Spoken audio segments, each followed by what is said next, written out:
it's really neat to see how different our river is from headwaters to all the way down to the Gulf of Mexico. Just how it undulates in cold water habitat and warm water habitat and all the different fishes. So anyway, I could talk your ear off. Yeah, and we should do that. But we're live right now on Facebook, so I'll jump in right now. Good to go. Thanks everybody for joining us today. We are obviously City of Glenwood Springs hosting, along with our liaison to the River Commission, Trent Hyatt, whose title is COGS meeting apparently. And I just want to thank very much the River Commission, Trent, and the city for periodically we've done 3 or 4 of these, it feels like, Trent, where we're trying to get out to the community. Obviously our rivers are really, really important throughout Western Colorado, throughout the West, and specifically Glenwood Springs with the Colorado River, the Roaring Fork, and all the tributaries that feed into it. Our economy is based on these rivers, the tourism, fishing, gold medal waters, all of that. We're going to talk a little. We're not going to talk about the tourism or the economic impacts today. We're going to talk about more specifically the fisheries, the wildlife habitat, the water quality, and also treatment options and how all this stuff gets treated. We'll also hear a surprise spoiler alert story of when the river went dead way back when, that was very comparable to the Grizzly Creek floods that we had this past summer. So stay tuned. That's a nice teaser, right? It's like my kids when we get done with a Netflix show and we're binge watching and they're like, it's a stay tuned, it's a stay tuned. So today we're joined by Leanne Miller with Carollo Engineering, and Kendall Bakich with Colorado Parks and Wildlife. She's aquatic biologist. So with that, we'll also be taking comments and questions. Well, not comments, we'll be taking questions. So if you want to fire those in, I'll put those to our panelists, and hopefully we'll get a little bit better presentation with those questions. So please feel free at any time to just put in there. We might be answer those at the end so we can have some continuity. With that, Ms. Miller, please take it away. Great, thank you. And I just get my screen shared here, one moment.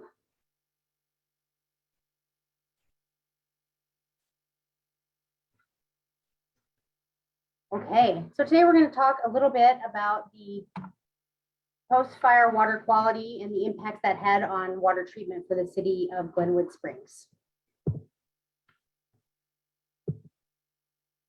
So we're going to do a quick water treatment introduction, talking about water treatment. It's important to have some of the basics down about how water gets treated at the city of Glenwood Springs. And we'll talk a little bit about the Glenwood Springs water system, some of the historic source water quality, and the 2021 rain events, one occurring on June 30th and one occurring on August 1st, and what impacts those had on treatment.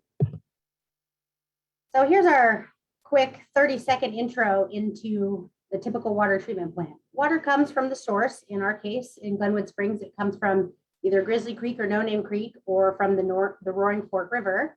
And then it's rapid mixed and a coagulant is added. This is a non-toxic chemical coagulant that essentially helps to stick all the particles together so we can remove them from the source water in the flocculation and sedimentation steps. So those next 2 steps, and then we filter the water, disinfect it, and send it to your home. So particles in the water, you can see here the raw water beaker on the top image is a little bit cloudy. We measure that in something called turbidity. So the lower the turbidity, the better. When you start seeing really high turbidity numbers, that means there's a lot of particles in the water or a lot of sediment and debris in the water. So again, we take the raw water source, we add that non-toxic coagulant to help all the particles stick together. Then they all settle out and drop down in sedimentation, and you get chemically treated water that goes into the filtration step. Since not all the particles are removed in flocculation and sedimentation or those pre-treatment steps, we have to do a filtration process. And this is very typical to the filters or a filtration step that you use in your camping filter or camping straws now. It's the same kind of general idea where you're creating a barrier, and all those particles that are left in the water attached to the filter media, and what you get out is clean, crisp Glenwood Springs drinking water. So here's a quick overview of the Glenwood Springs source water system. You can see here we've got two mountain sources. One is the Noname Creek source, and one is the Grizzly Creek source. What you may or may not know is water from Grizzly Creek travels through the mountain over into Noname Creek and then is conveyed to the city through another mountain tunnel at Noname Creek over to the raw water supply tanks. So those are the mountain sources. And then the secondary source is the Roaring Fork source, and that's an emergency use only source. And there is a really long conveyance system, as you can see, from way up here at Grizzly Creek all the way over to the Red Mountain Water Treatment Plant on the west side of town. So the Grizzly Creek fire impact obviously was very impactful for all of us living here in the community and a scary 3 weeks as residents of Glenwood Springs. But the impacts to the watershed from a percentage perspective really were not that large. The Noname Creek watershed had a burn area of 9.2%, and the Grizzly Creek watershed had around a 3% burn area. So we saw some pretty significant impacts in the watershed with water quality, even with this little percentage of the watershed burning during the Grizzly Creek fire. And this is just something else of note. You know, the Roaring Fork is the secondary source for the city of Glenwood Springs, but this source has also been impacted by a burn area. The Lake Christine burn area feeds into the Roaring Fork source. So oftentimes when we get heavy rain events, we see impacts on both sources just at different times. So in order to improve the water treatment plant, we had a few solutions and a large construction project to revitalize the existing water treatment plant to be able to handle some of the changes in water quality that we anticipated. So the first thing is we added a pre-sedimentation step. So another step at the front of the plant to help remove more of the solids and sediment. And then we retrofit the existing facility. That facility was built in 1975, at least the filtration side, and then the pre-treatment side was built in 1994. So those were pretty antiquated systems that were still doing a great job of treating the high quality source water. But now that we were going to have impacted source water, we did a little bit of a facelift on the existing water treatment plant just in order to prepare for the water quality that we intended to see. So we added some pre-treatment chemical feed systems and increased sedimentation and solids removal. And then we did a complete filter retrofit. So we have brand new filtration system in the new water treatment plant now. And this is just a picture of the pre-sedimentation system. This is actually really neat. Historically, the city of Glenwood Springs had a water treatment plant that was constructed in 1962, located in a cave up by the Noname Creek intake. And you can actually see the big door for it if you're hiking up the Noname Creek trail and you look off to the left. But we retrofit that historic water treatment plant into a pre-sedimentation system right up at the Noname Creek intake so we could drop out as much sediment as possible before we entered the city's raw water conveyance system. So that's what that looked like after it was constructed.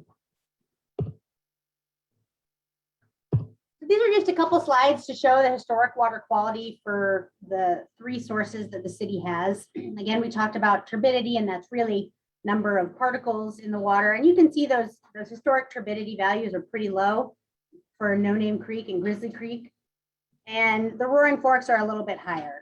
TOC are organics or carbons in the water. And again, relative to a number of other communities, these are really low organic loading levels for both sources. And then a few nutrients, ammonia and phosphorus, very low levels here as well.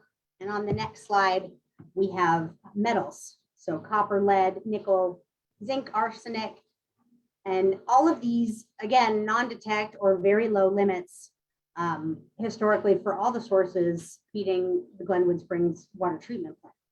And this will be important because we do see some changes after the rain events. They were not very long lasting, but we did see some impacts, particularly when it comes to metals. And we'll talk about those here in just a moment. So the first real test for the Glenwood Springs water treatment plant was in June, the end of June. There were 2 days of rain or cloud bursts, as I've heard them termed, June 26th and June 27th. And this is Noname Creek here. You can see the Noname Creek Trail and where the creek used to be, and then the debris flow flowing down and covering the creek and rerouting it further towards the trail, which is pretty significant debris flow right into the water source. And this is what it looked like from the ground. Again, pretty impactful and very high sediment loading. This is at the Noname Cave intake. This is the water being diverted back into Noname Creek instead of going to the Red Mountain Water Treatment Plant for treatment. You can see how dark and brown it is. Similarly here, this is, very high turbidity, like we talked about, those particulates in the water, very high turbidity water. So this is the Noname intake 3 days later, still discolored, and we had still residual high turbidities over 1,000 NTU at that time. But during the water quality event, turbidity increased to 4,000 NTU. And again, remembering historically that the maximum we would see during the spring runoff in Noname Creek ever had been 50 NTU. So this is, orders of magnitudes different on the particulate and sediment that's coming into the intake system. And this just shows you what those different turbidity or particle measurements mean. This 4,000 NTU water here at the intake, almost black, ashy looking. And it did kind of have a smell like barbecue and not really in a good way. The 2,000 NTU water here on the 28th, so this is 2 days after the first cloudburst. And then the water that we were treating at the water treatment plant, 800 NTU and 400 NTU water, still pretty heavily loaded with sediment and particulate.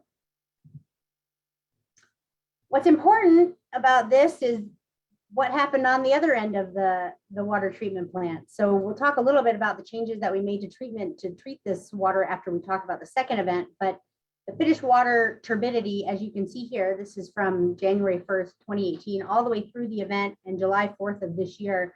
There was really no impact to finished water turbidity during these events, which was pretty remarkable and very impressive for the new water treatment plant. One thing to note is the federal water quality standard for finished water is 0.3 NTU, and we're obviously well below that even during this extreme water quality event and high turbidities coming into the plant. So for the July event, this is the one that did all the damage to the highway, if you recall.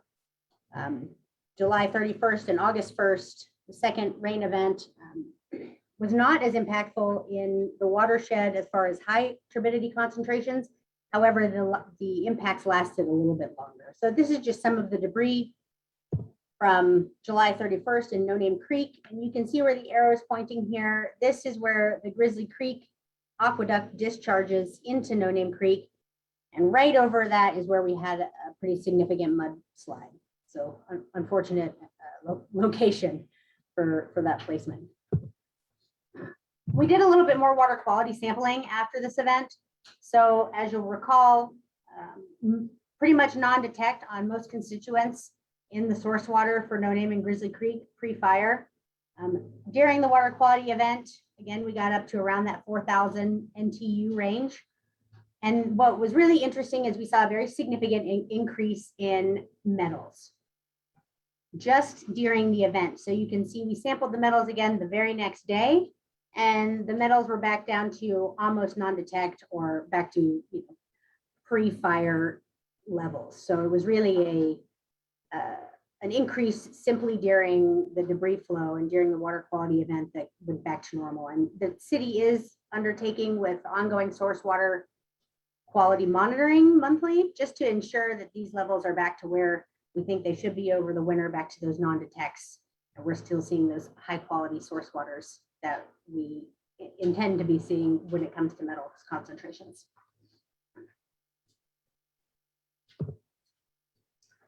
So this is the pre-sedimentation system after the July 31st event. You can see all the debris that's built up on those shiny silver plates from the first photo.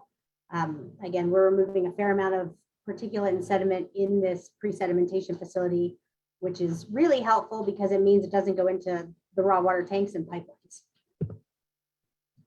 And again, on the July 31st event, finished water turbidity did increase for a couple of hours, but still orders of magnitude below the federal water quality standards. So still really impressive performance on a whole when you're treating water coming in at between 2,000 and 4,000 NTU. So water quality impacts, just a brief summary. This was a very extreme water quality event. Typically, we don't design water treatment plants to operate at their full capacity and during these very extreme water quality events. The increase in turbidity and metals concentrations during the event were observed, and there were minimal increase in organics, which is a little bit surprising. We thought we'd see a higher organic loading at the facility just with all the ash and biological material potentially running off, but we did not. Metals concentrations decreased one day after the event. The turbidity has remained elevated above historic averages, although not at the same levels that we were seeing during the event, of course, but higher than what we've seen in previous years. And there are ongoing impacts associated with the mountain sources and intermittent turbidity increases during rain events. And like we mentioned, the monthly source water monitoring is ongoing with city staff taking those samples just to ensure that we're still meeting treatment goals and treatment objectives. So what did this mean for water treatment when we had these events? What we saw is that the treatment plant improvements greatly improved the treatment capabilities of the facility. Providing more time in the treatment plant gave us the opportunity to settle out more sediment, which was removed through the treatment process. Treatment and water production has to be decreased in these extreme events to meet water quality goals. And that really is just to give that sediment more time to drop out and fall out through the treatment process. And community water restrictions were implemented during both events. Public support is deeply needed for these types of extreme events when the plant needs to be decreased in production capabilities so that we can continue to provide that high quality drinking water that the city and its residents are so used to. And with that, I will take any questions. I don't see anybody from the public so far with questions. I think, I have a question. We talked about the Lake Christine fire, Leanne, and I guess I'm curious, that happened over 3 years ago. Are we seeing, as the vegetation comes back, and I understand the topography is dramatically different up there in Basalt than it is in Glenwood Canyon, but are we seeing when these rain events happen less and less turbidity as the forests have some regrowth? I am not sure specifically about the Lake Christine fire in that impact area. There are a lot of sources that contribute to some of the runoff events upstream on the Roaring Fork. However, in Noname and Grizzly Creek, as we start to see revegetation, we should start to see a reduction in some of these impacts, yes. And as the creek bed gets flushed out with spring runoff next year, we would anticipate that in the next 3 to 5 years, we should start seeing a decrease in this poor water quality that we've been seeing, assuming there's not another fire incident. Yeah, that'll never happen. Go ahead, Kendall, go ahead. I had a question. Do you guys test for mercury in your water samples? Yes, we do. And I don't know if we did on that metal panel, but we do have mercury data. Okay. Yeah, I just know with fires, in some cases, sometimes they'll see mercury show up in fish down the road, but they think it's because it comes off the landscape with these landslides. So I was just curious if you were detecting any changes during those events or since those events. Yeah, I will definitely follow up with you offline on any of that data. I don't have that in front of me right now, but I know we do have a full metals panel and probably have something, whether it's non-detect or not. Yeah, interesting. Looks like we have a couple questions. One is, what happens to the debris / stuff that's collected at the Noname pre-sediment facility? Is it collected or is it flushed down the creek? Yeah, that is a good question. In the Noname pre-sedimentation facility, it is returned back to the creek. We discharge out of that facility under a discharge permit through the CDPHE or Colorado Department of Public Health and Environment. So that is a regulated discharge when that system is operating, but it is returned back to the creek. Yeah, and I think it's also worth noting, maybe not a question, but more of a comment. When we had the event in late July, early August, where we asked citizens to not water their lawn. We had water restrictions for 4 or 5 days. That wasn't because we ran out of water. It was because the water that had come through, we had a automatic gate closure that didn't happen. So, ideally, when we have these big events, there's a gate that closes and just doesn't allow this. I think the technical term is a glug, a big Yep. glug of sediment to get into the pipe. Because once it gets into our water pipe in our system, it's just a mess. And that's what happened. And so it took us several days to clear all of that out, to backwash it, to do the things that we needed to do. So we were surviving on the storage capacity that we have in our tanks throughout the city. So we are able to treat, I believe it's up to almost 5 million gallons a day. And normal usage in Glenwood Springs is about 1.1. So we have a lot of capacity to deliver up to 5 million gallons a day. Now, we do, on the hottest summer day, we do see up to 4 million gallons a day being treated and used because of our beautiful lawns. So, that's where I think, this conversation about domestic use and doing enough water to support the population or a growing population going forward. We definitely have the treatment facilities to do that in order to 5 to 6 times what we can do right now. The other question I would have, Ms. Miller, is, what about additional growth in the community? The ability to treat, I think it's actually 6 million, the ability to treat 6 million gallons of water a day and to store 5 million when we only need 1 million gallons of domestic water use for, showers and dishes and drinking water. Do we see, given that we're in a historic drought, that we have the capacity to even accommodate the 1 million that we currently serve? Based on the information that I have, I would say that that's not really an issue at this time, particularly when you look at the indoor water use. And like you were saying, what we think about when we think about that 1 million gallons per day is what's happening in the winter. And that's really indoor water use, and everything else generally is attributed to outdoor water use. And that's why you see peaks in the summer. So this is, a pretty big topic of conversation in communities throughout Colorado right now, where everyone's sort of having the same discussion. But at the time being, with the flows that you're seeing, you have ample capacity to meet the needs of the community, and I would say for the foreseeable future. Okay. Well, I'm glad you have a crystal ball. Ta-da! Boom. We had a question. I think, is this from you, Trent? What's the total cost of improvements made to the wastewater infrastructure filtration system as a result of these events? The total cost for all of the improvements was around $3.4 million, which is a very large number. And, I do kind of want to caveat that with, unfortunately, water and wastewater infrastructure and process improvements are very expensive. The cost to build a new version of your water treatment plant would probably be between $30 and $40 million right now, just with the construction materials and some of the challenges that you would have in this area, roughly. So, $3.4 million for the improvements is a little bit of a bargain, even though it's a very large number. Yeah, and we definitely saw that. We raised water rates this past summer to help with that. We hadn't raised water rates in a long time, so that also was part of that.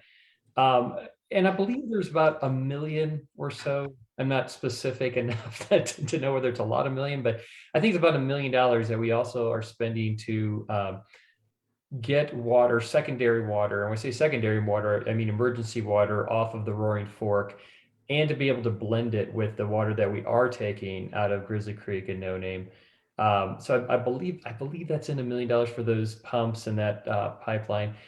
Leanne, can you talk a little bit about the quality of the water? There's a recent letter to the editor about, the Roaring Fork is, really dirty and animals poop in it, and that it's not a great source of water, even as an emergency source. What's your thoughts on that? The facility that you have now has the ability to treat the water out of the Roaring Fork to federal drinking water standards, so it is safe and healthy and perfectly fine to drink. I would say it is not as high quality of a source as the Grizzly Creek and Noname Creek sources. So I think there are some consumers in the service area that likely notice a difference when they're treating Roaring Fork water, because it is a slightly different quality. But as far as from a health and safety perspective, it's perfectly manageable and able to be treated to drinking water standards. So there's really no health impacts there. Thanks so much. All right, I don't see any other questions, and we really need to move on to Kendall Bakich with Colorado Parks and Wildlife. She is an aquatic biologist, and now we're going to hear about how all this stuff impacts our aquatic species.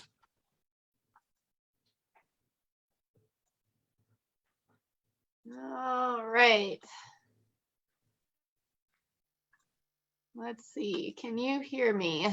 Yes, And can you see my screen? I can. Awesome.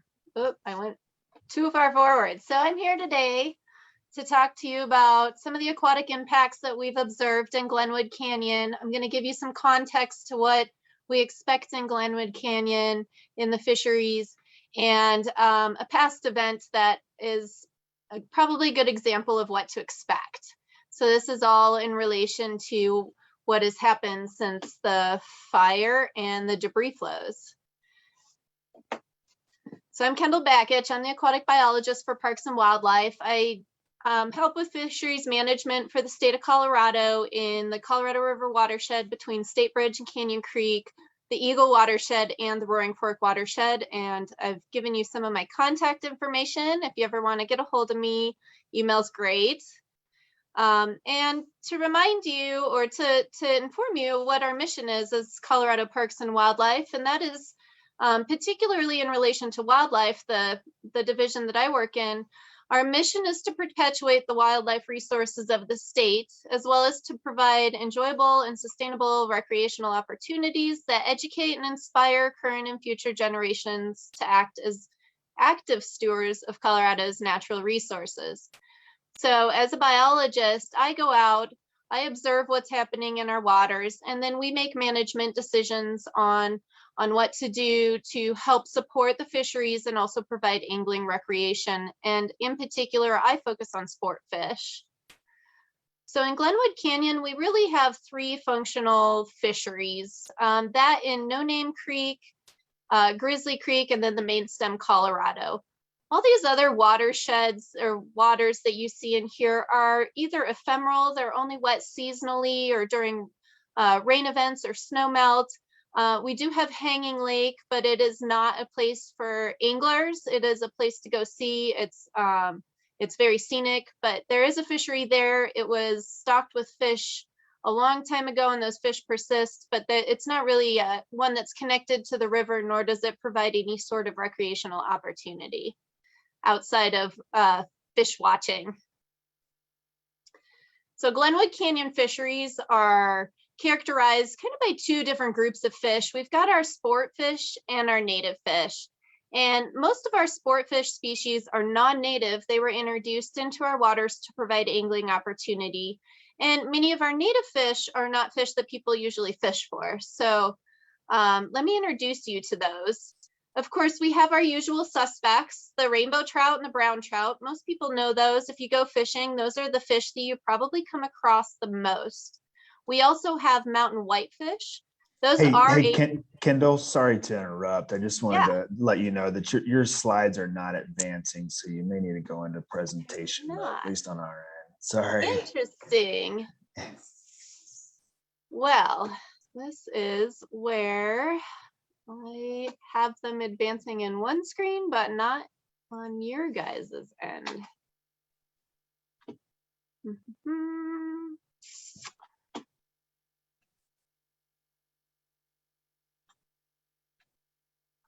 Yeah, I've run into that problem before too, Kendall, and it may be That weird presentation mode to it, and that's what I was a little bit worried about. But let's see if I can get in here. I'm looking for you for the share again. Oh, I don't want to leave the webinar. I wonder if I leave and come back in. I know that's helped in the past. I might just Or want to try to click on the share screen, and then you can alternate the screens that is being shared, and then we can let you know if okay. it's getting us the right I apologize. presentation mode screen. No problem. Take your time.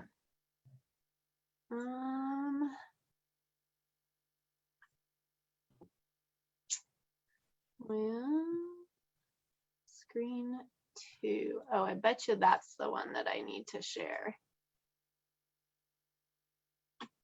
How's that? Do you see a big slide? And Yep. an Yeah, here we go. Good to go. Thank you. Sorry. So let's see. We've got sport fish I was telling you about, and now you will see them once I get my, there we go. So we've got rainbow trout and brown trout, which most of you should be familiar with, especially if you go out fishing. Those are the fish we run across the most. The rainbow trout used to be Colorado's state fish, but was introduced from California and where the rainbows are native. We've got mountain whitefish, which are a Colorado native fish, but they are only native to our most northern rivers, the White and the Yampa. We introduced them into our watershed in the 1940s. And then we've got Snake River cutthroat trout, as well as brook trout in some of our higher river reaches. And occasionally you'll run across a Colorado cutthroat trout, which is native to the Colorado River. We also have some native fish that you may not see as anglers, but might occasionally see them, especially when they're spawning in the spring and the summer. Bluehead suckers and flannelmouth suckers are both in the Colorado River main stem. They don't usually go up into the tributaries, except for occasionally to spawn. Not that I know of around here, but definitely downstream in the watershed, we see them use tributaries. We have roundtail chub, and then 2 minnow species, the dace and sculpin, that are in the waters and provide a great forage base for our sport fish. We do have a couple of invasive fish species, both suckers, and they're a big problem to our native fish because they hybridize with them. So moving on to the Colorado River, I surveyed the Colorado River this spring in April, found a high abundance of brown trout and rainbow trout, as well as mountain whitefish. We've got, not only do we have a good abundance of fish, we have a lot of big fish, and those are the fish that support our local economy. They are the ones that make fishing great around here, make this a desirable place to visit and to live. We also ran across our native suckers as well as dace and sculpin. So a functioning river after the fire. However, you know, things changed this summer in the river more so than they did during the fire. Moving on to Noname, we've got kind of a tale of 2 fisheries here. One that's above Glenwood's diversion that you saw in the last presentation, that takes that water and moves it over to the town of Glenwood. And there is a diversion structure that, actually 2 structures there that are like 8 to 10 feet tall. So they are very good fish movement barriers. And fish from the river can't go above those barriers. So we've got 2 different fisheries that exist in Noname Creek. And in October of last year, we observed an abundant population of wild rainbow trout and brook trout. And really the wild rainbow trout is what surprised me. We don't often see these guys in our rivers because whirling disease parasite was introduced back in the 1980s and virtually wiped out wild rainbow reproduction in the 90s. You know, what we knew of as the Colorado River rainbow has pretty much gone away because of the whirling disease parasite. And now Parks and Wildlife, we stock whirling disease resistant rainbows in our rivers like the Colorado and the Roaring Fork in hopes to recover natural reproduction. But these fish in Noname Creek above the diversion haven't been exposed to the parasite because the parasite hasn't been able to move up that watershed. So that was a really cool find. And then below the diversion in October, we documented a high abundance of our spawning brown trout. They were moving into Noname Creek. and then a few rainbow trout as well, mostly juveniles, because the rainbows move in from the Colorado River into Noname to spawn in the spring. And Noname Creek is an important spawning tributary in the Colorado River.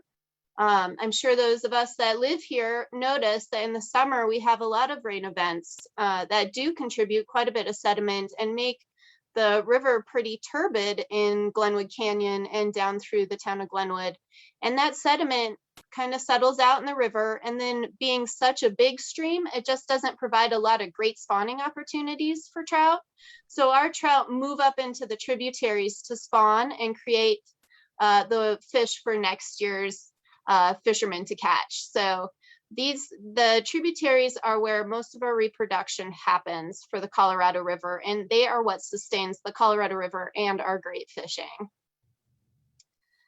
So in Grizzly Creek, in November of 2016 was the last time I was in there, and we were looking for a couple of our fall spawners, both brown trout and mountain whitefish, that utilize that creek. Again, a very important spawning tributary, and we caught an abundance of large fish in that relatively small stream compared to the Colorado River, as well as large whitefish. And then we also caught a bunch of rainbows as well. It's funny, I think that a lot of the big rainbows will come in following brown trout looking for eggs to eat after they spawn, and then the reverse is true in the spring. I think you see a bunch of browns come in and follow the rainbows up and do a little bit of feeding as well. And then we caught sculpin, and sculpin were present in the lower parts of both of those tributaries and are important because they are not tolerant of things like metals. So when sculpin are present, you know that you've got a clean river system. They also are present in places where the hydrology is really good. You've got a really clean, healthy riverbed. And so their presence is an important indicator of high quality habitat. So of course, we all know the Grizzly Fire. It began on August 10th. It was declared contained in December, and then it burned a total of about 36, almost 37,000 acres. And in general, this is kind of where the fire footprint is. This is a little bit older map, so I'm sure some of these lines moved a bit, but you can see that that fire line kind of stopped before it really got down into Noname Creek, though it did burn into the watershed a small amount. And then, of course, Grizzly Creek and the Main Stem River are right through that big burn area.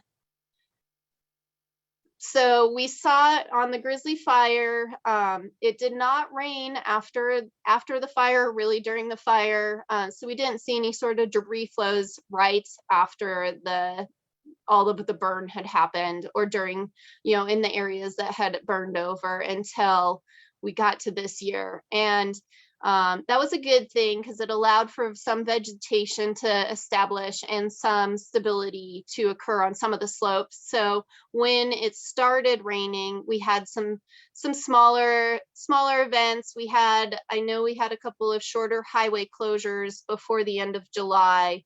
And you can see in the hydrograph some of these events that occurred in July and a few times in the middle of the month. And then the bigger event, which I think is interesting because it does not really reflect in the hydrograph, but a couple of smaller peaks compared to the bigger one at the beginning of July. But you can see in turbidity when those rain events really happen. And on the right side is a turbidity graph where you can see there's some rain here. So turbidity increase in the Colorado, and then those huge events that happened at the end of July. And those are the kind of events, and all of those events really, when the river gets really muddy, you start to worry, like, what about the fish? So, of course, those big events that happened at the end of July and beginning of August, we've got that, amazing amount of sediment that was brought downstream. And what I found really interesting is there wasn't like a real noticeable fish kill in the main stem. I didn't see thousands of bodies floating down the river. After going and looking, I did see some scavengers, and what I've noticed in other cases where we've had fish kills, when you see scavengers, it's probably because there's something to scavenge. And I know that there were some mortalities associated with this event, but not to the extent that we had expected. or that I would have thought. And part of it is, I think, because this sediment came down and it stayed. It didn't move. It didn't flow downstream. It's still there. Well, actually, if you've read the papers, you know, CDOT's going to actually start really removing some of those big plugs, but it didn't roll downstream. And I think that's significant. And I think that helped the fishery in the Colorado. Next, we go over to Grizzly Creek. And after that first bout of rain at the beginning of July, I went into Grizzly Creek just to check in with that.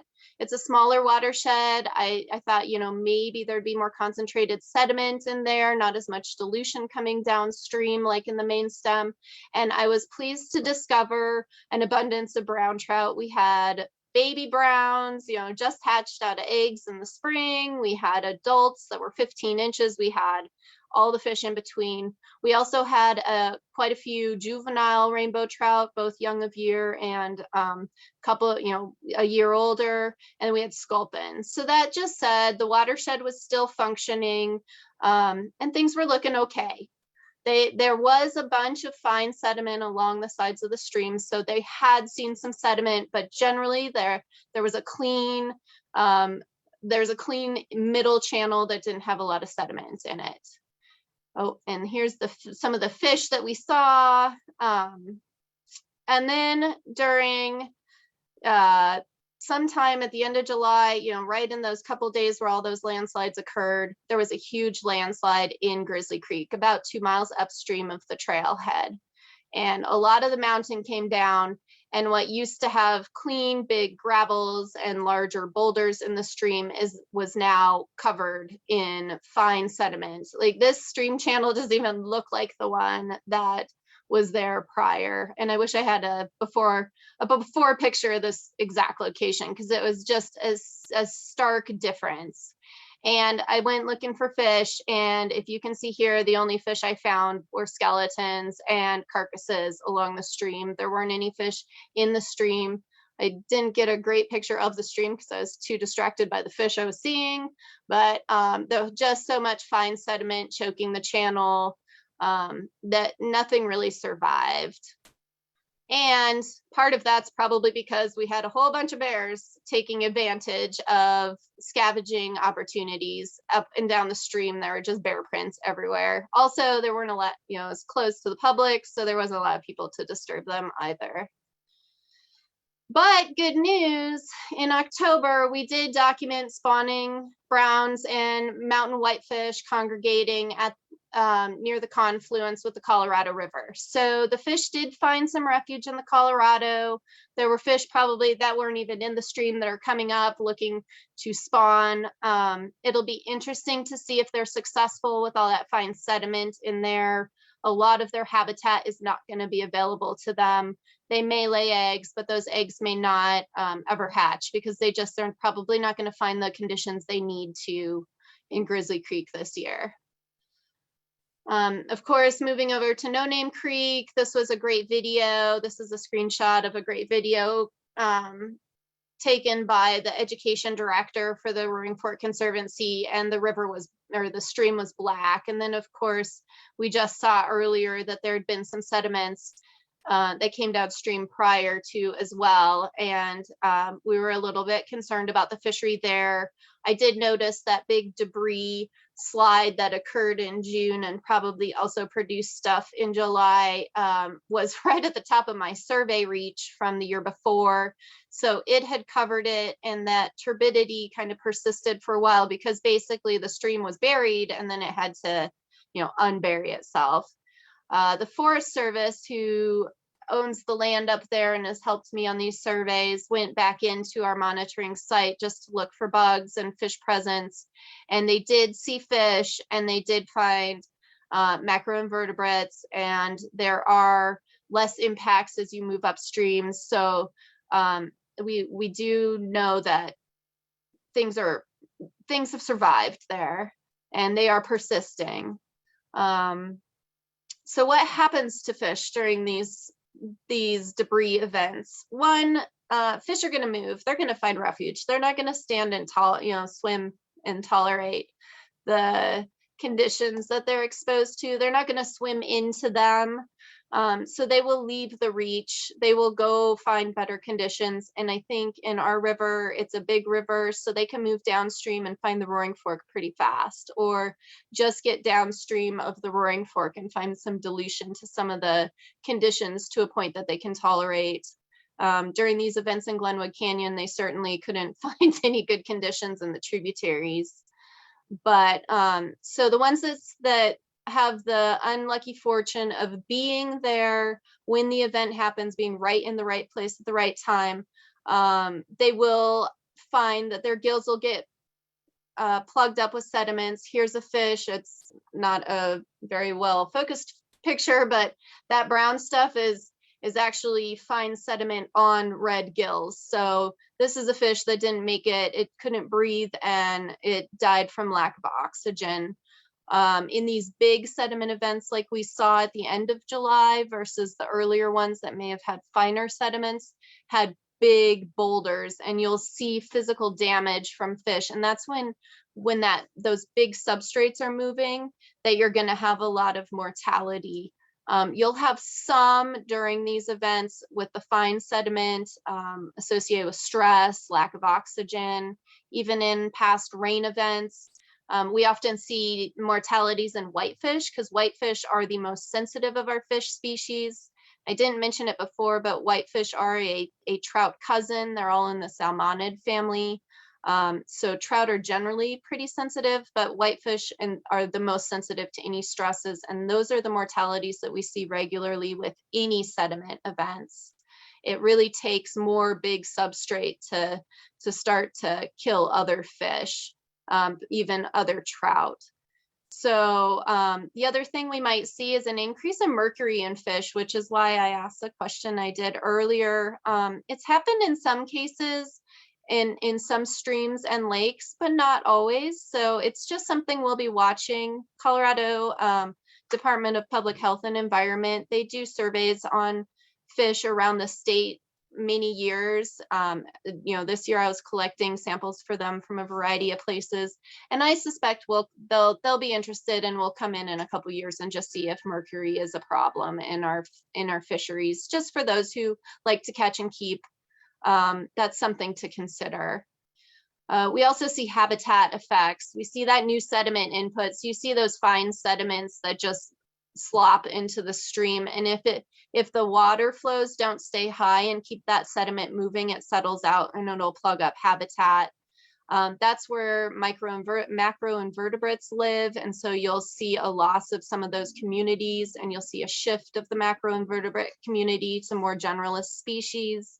These may not be the highest in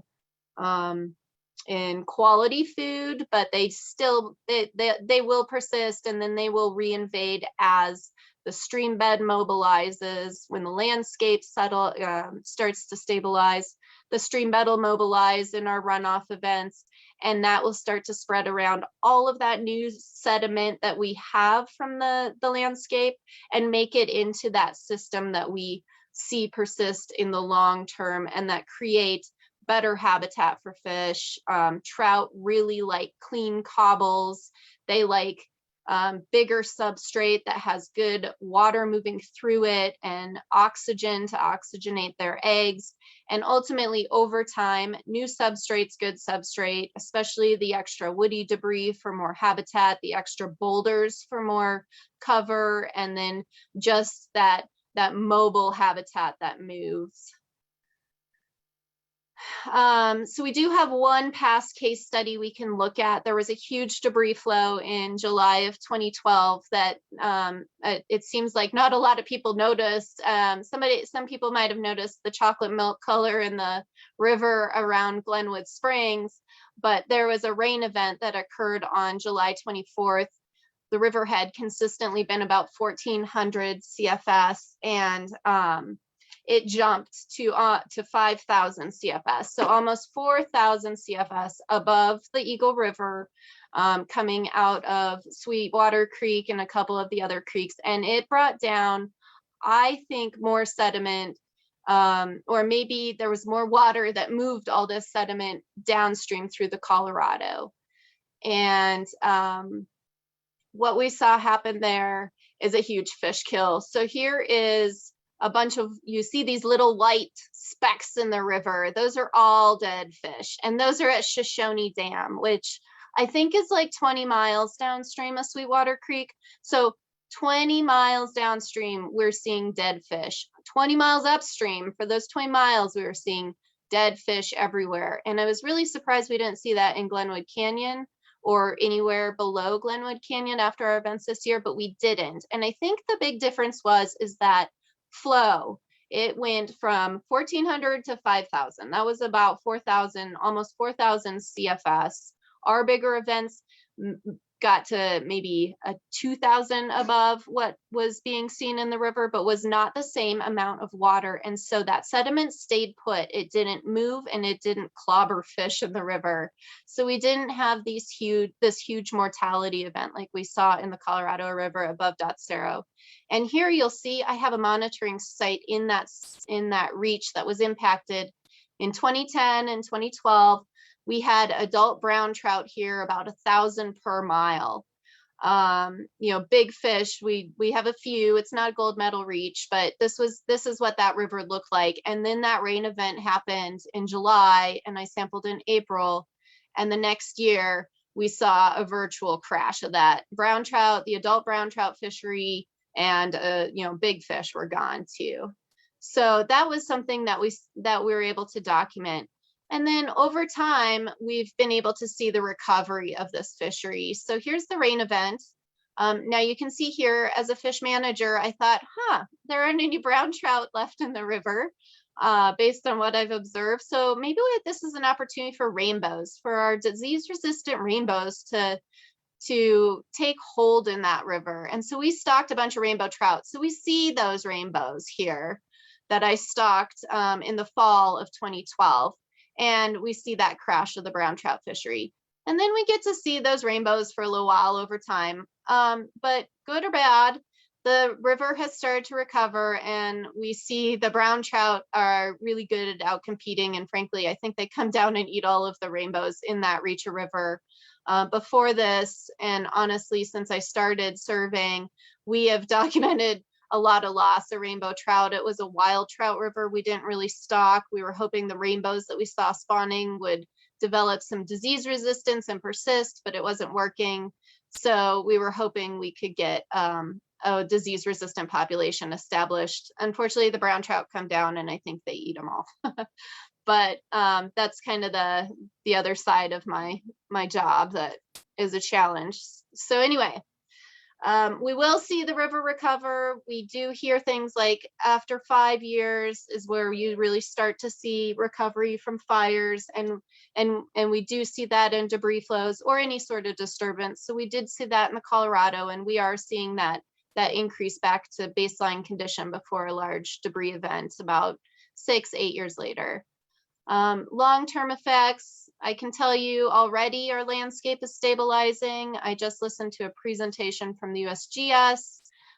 They watched the rains and the sediment on the slopes this year to see what mobilized when. They noticed how the vegetated growth that we got over the year from last year to this year even helped stabilize things, and things will be more stable next year. That means debris flows will become less frequent and less severe, and that's going to be more so from year to year as we get farther out. The fresh sediments that we do see and the woody inputs are going to be good for our streams and rivers in the long term. We just got to get back to that natural regime that flushes all that fine sediment out. And we have seen that the Colorado River fishery is a very resilient fishery. Anglers this fall were catching big, healthy trout downstream of the canyon. So the impact was probably mostly felt within the canyon on the Colorado. So from there, I can take any questions. Yeah, and Kendall, looks like we have a couple questions. I'll kind of pitch them to you. This is from Megan Dean. If flows are reduced and sediment/metals are increased after the water diversions on Noname and Grizzly Creek, could this affect successful spawning? I think at the levels that they are, I don't think they will. We would have to go and look at what our tolerances are for different metals concentrations, but I think what we see after that I even saw in the last presentation, it doesn't rise to an impact level, and I think they move out pretty fast. I think that's what we saw in the last presentation. So I think they should be short-lived, but the nice thing is we have sculpin in our waters, and from my perspective, that's where I start. Is if we start to lose the sculpin, I would say it might be a metals issue. And then we can start looking into water quality there and potential sources. And there is a question about the fire retardants used during the to suppress the fire during the Grizzly Creek fire. Did we have any environmental consequences to that? Usually those retardants are applied in a way that they don't hit the stream channels. They actually do avoid dropping those right on the stream. I haven't seen any impacts in our local streams, and I have studied the impacts on a stream that was hit in another fire that happened up in Vail a couple years ago, where they accidentally dumped a big load right on the stream, and we did not see any long-term impact to the fish. Most of the ingredients in retardants are not a problem to fish. I'm trying to remember the one that is, but even at the direct hit that we saw, we did not see a population level effect in the fishery. So I don't think it was an issue in this fire. Question from Alexis: would fishing closures help fish in the long run? We have fishing closures already established, and as I pointed out, in our spawning tributaries is where they exist, and it's to protect those spawning fish and make sure that they are able to continue to contribute to the population in the Colorado River. So we have closures in place. We have always had closures in place to protect them, and those will definitely be a good thing to continue to help the river move through this period and recover. How have the macroinvertebrates done with the silt that traveled to the Colorado River? I can't say for sure. I know we've done one macroinvertebrate collection and just have not gotten the results back. So I can't tell you for sure, but there were bugs. So they are not totally gone. And the nice thing about our river systems is, these impacts are kind of localized, and there are macroinvertebrates upstream that very easily reinvade when conditions are right. So I think we're going to see a shift in the macroinvertebrate community. It's too early to tell what that shift is, but it's likely we'll see a shift, at least in the tributary streams where all that fine sediment usually does not accumulate. I suspect in the Colorado River itself, it's not going to change much. It might move some macroinvertebrates around, but I think the recovery there is going to be faster.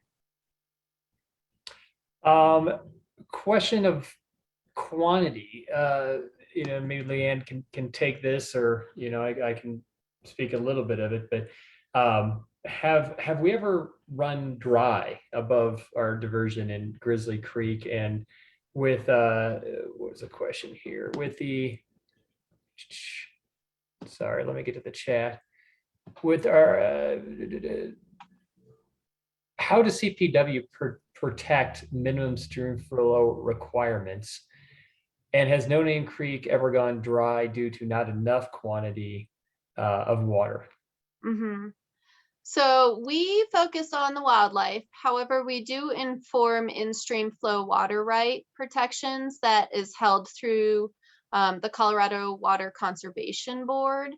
And there are a number of places, including Noname and Grizzly, but I can't tell you off the top of my head, that have in-stream flow water rights. And those flows are identified as the flows that will support life. They may not be the flows that will make for a super resilient, but it's kind of like that, that life support that will help the stream survive. So I am not sure. I do not know how those flows have been supported in those rivers, but they haven't run dry. And I doubt that they're often met. And so again, I guess we'd have to go to the Colorado Water Conservation Board to use them to protect those flows. And then if any increases are needed, we do go back, we review in-stream flows, and we will ask for increases if we don't believe that that's what's going to sustain a fishery. Gotcha.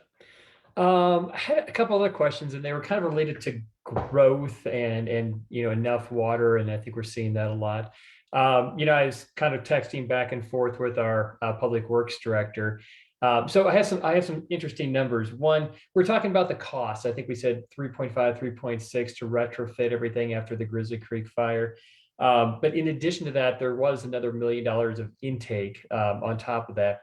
And then there's an additional $4 million, which is a large chunk of what our rate increase was about for resiliency. That is a large part of the Roaring Fork River intake and blending facility. So all in, we're going to be about a little over 8 million, 8.5 million, with 4.5 of it directly related to the Grizzly Creek and retrofitting to accommodate for that, to bring our water treatment plant up to, modern day space age, high tech treatment facility. It's probably one of the better treatment facilities on the Western Slope at this point. But then the additional 4 million is all about resiliency. What happens if? When there's another 500-year rain event, when there's another fire event that's immediately preceding a 500-year rain event. That's what that resiliency piece is about. So when it's all said and done, we're going to be able to treat the water that comes out of Grizzly Creek and Noname, as well as have a very secure, high quality, as Mr. Merritt says, a secondary source, emergency source with the Roaring Fork as well. There's a question about, what happens when the water flow gets to, and I don't know if we can put our faces back up on the main page from the presentation, because I think I'm just talking and there's a big sucker fish, which maybe is appropriate for most of the public. It's one of our native suckers. Yeah, there we go. Well, from Iowa originally, so I'm an Iowa sucker, I guess. So, we also have, there we go. We also have the ability to treat right now 8.65 million gallons of water a day. If we just got a certification, like checked off a box from CDPHE, we have the physical capabilities to treat up to 10 million gallons a day right now with our water plant. And we have the ability to store 6 million gallons a day. So what that means is we have 6 million gallons pretty much at all time. We try to keep those tanks pretty full. And so if there is an event like this, like we saw this past summer, we have the ability, using 1.1 million gallons a day of domestic use for almost 6 days of just use on our current storage. I think Greg Young had I don't know if it's him that had a comment or a question, but essentially what we do when there's another event is we have it automated now. It's not a manual shutoff. We have it automated so that the water that's coming down, that's of high turbidity, high sediment, we can just shut off the intake at Noname, let that all bypass, go down just like it never existed, like nature would intend, and live off of our water that's in our storage tank for the better part of a week. Usually after a day, maybe 2, that sediment is pretty much largely washed out, and we can reopen the intake and start to open our main intake to treat that water again. So what happened this past summer was that we didn't get that thing shut quick enough. The sensors weren't quite equipped enough to handle it. So that's why that event happened. Even with some of the obviously we're in a huge unprecedented drought. This drought probably isn't getting that much better with climate change. But even we have long-term projections that show a reduction of 25% of the stream flow reduction, even at being able to treat 10 million gallons a day, we have almost double the capacity even in the future to be able to treat enough for essentially twice the uses on our hottest day in the summer of massive Kentucky bluegrass watering. So I guess, my takeaway from all that is, as far as treatment and capacity, is think twice about getting sod. If you have sod and you want to do something else, try to do low irrigation needed native grasses, native landscaping. That's going to be a huge impact to our capacity. It's not apartment dwellers that are causing the huge spike in the summer, because they don't, by and large, have lawns. So the biggest users in the city of Glenwood Springs is the city of Glenwood Springs. It's Two Rivers Park, it's Veltis, it's Sayre. We irrigate a lot of grass for people to play on, which we're happy to do so that everybody doesn't have their own lawn and are watering inefficiently. So anyway, I know that's just been a lot of questions that have been coming in. I wanted to address those. I want to thank Ms. Leanne Miller and Ms. Kendall Bakich for joining us today. We went over our hour. We try to keep these things about a half hour, 45 minutes, but the questions have been fantastic. And we just want to thank everybody for joining in. The great questions, fantastic participation. Again, we want to thank the Glenwood Springs River Commission and Trent Hyatt for hosting these, I guess, lunch and learns. And with that, thank you, everybody.